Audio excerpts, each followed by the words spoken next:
আপনি পদ্ম ফুলের মধ্যে রাখুন। পদ্ম ফুলের মধ্যে রেখে সেটাকে আপনি কি করবেন, এই রকমভাবে পদ্ম ফুলের মধ্যে রেখে আপনার বাড়িতে মা দুর্গার ছবি থেকে থাক, মূর্তি থেকে থাক, বা অন্যান্য কোনো দেবদেবীর মূর্তি বা ছবি থেকে থাক, তার সামনে রেখে আপনি নিজের মনস্কামনা জানান।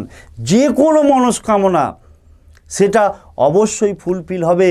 এই যতক্ষণ পর্যন্ত স্ক্রিনে আমি দেখিয়েছি, দরকার হয় তোমরা একবার ভিডিওটাকে চালিয়ে দেখে নেবে বা স্ক্রিনশট মেরে রেখে দেবে যে অমাবস্যাটা কতক্ষণ থাকছে।